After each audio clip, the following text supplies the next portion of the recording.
¿Cómo cayó el comunismo soviético? Durante gran parte del siglo XX, la Unión Soviética fue una superpotencia mundial, vasta, impulsada por una ideología, y a menudo temida. Representaba el comunismo, un sistema político y económico que prometía igualdad, pero que a menudo llevaba a la opresión. En 1991, la aparentemente imparable Unión Soviética se derrumbó repentinamente, dejando al mundo preguntándose, ¿cómo cayó el comunismo soviético? Para entender la caída de la Unión Soviética, debemos remontarnos a sus orígenes, la Revolución Rusa de 1917. En ese entonces, el Imperio ruso estaba gobernado por una monarquía bajo el zar, un sistema en el que la riqueza y el poder estaban concentrados en manos de unos pocos, los rusos comunes, que vivían en la pobreza. Se levantaron y exigieron un cambio. Entraron en escena los bolcheviques, un grupo revolucionario liderado por Vladimir Lenin. Prometieron un nuevo sistema, una sociedad donde la riqueza se compartiera y el Estado cuidara de las necesidades de todos. Creían que el comunismo crearía una sociedad sin clases, donde nadie sería rico ni pobre. Los bolcheviques ganaron la revolución y en 1922 fundaron oficialmente la Unión Soviética, una unión de repúblicas bajo un gobierno comunista central.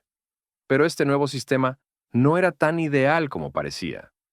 Desde el principio, el Estado soviético comenzó a controlar la vida de las personas, alegando que era para el bien común. Después de la muerte de Lenin, en 1924, Joseph Stalin tomó el control. Stalin fue despiadado y gobernó con poder absoluto. Transformó la Unión Soviética en un Estado altamente centralizado, donde el gobierno controlaba toda la industria, la agricultura e incluso los pensamientos de la gente.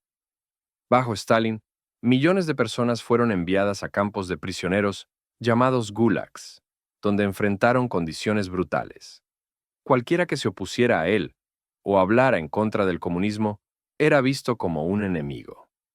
Las purgas de Stalin no solo se dirigieron contra oponentes políticos, sino también contra artistas, intelectuales y ciudadanos comunes.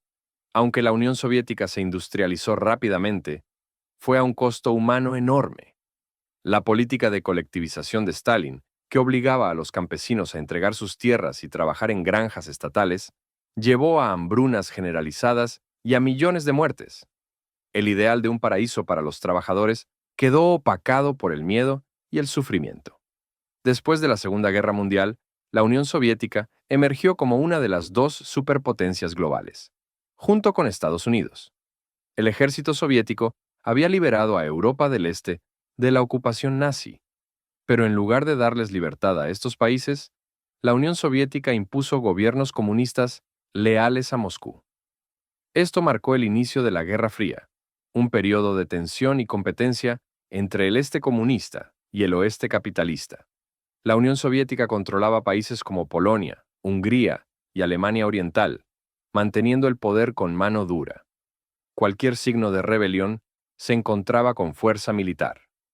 La Unión Soviética se convirtió en una gigante militar, igualando a UU en armas nucleares y exploración espacial. Pero esta muestra de fuerza tuvo un gran costo. El gobierno gastó cantidades enormes en el ejército y la carrera espacial, lo que agotó los recursos de otras áreas, como bienes de consumo e infraestructura básica. Para el ciudadano soviético promedio, la vida era difícil. El Estado controlaba la economía, decidiendo qué debían producir las fábricas y qué venderían las tiendas. Esto a menudo llevaba a escasez de artículos cotidianos, desde alimentos hasta ropa y papel higiénico.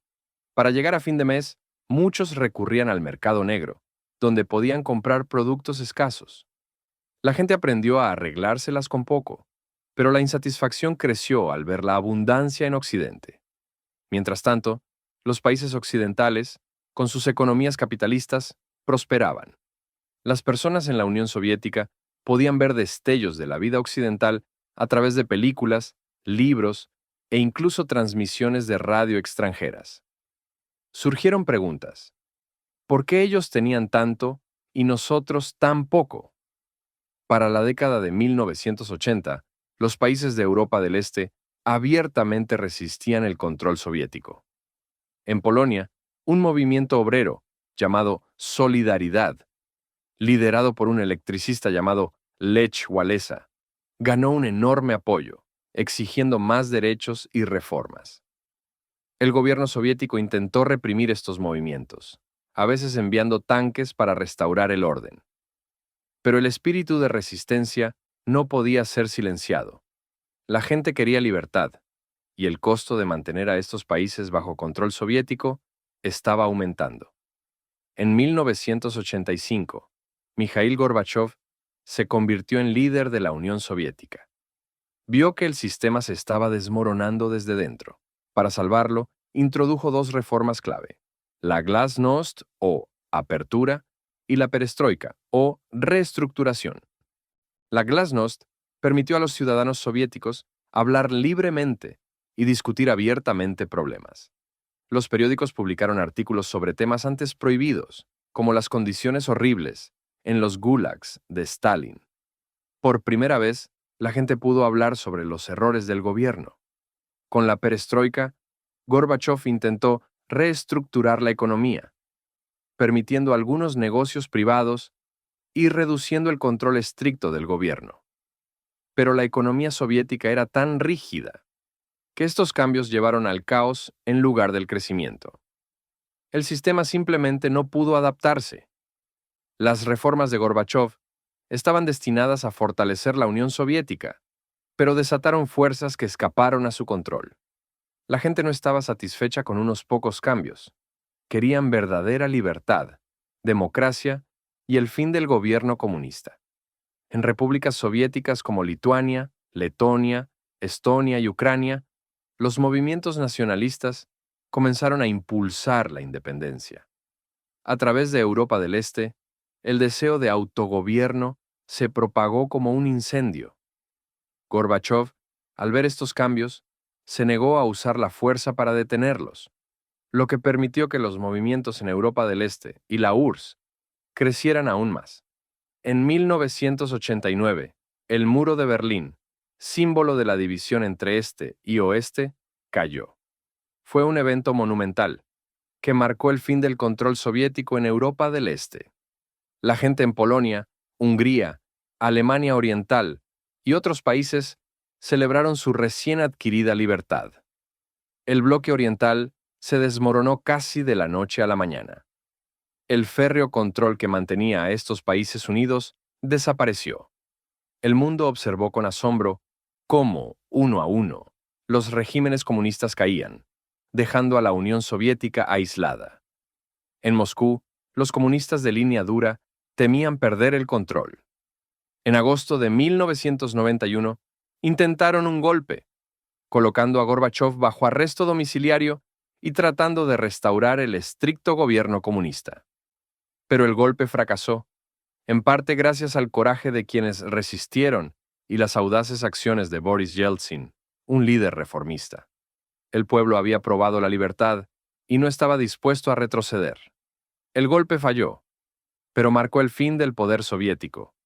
Solo 4 meses después, el 25 de diciembre de 1991, Gorbachev renunció y la Unión Soviética se disolvió oficialmente.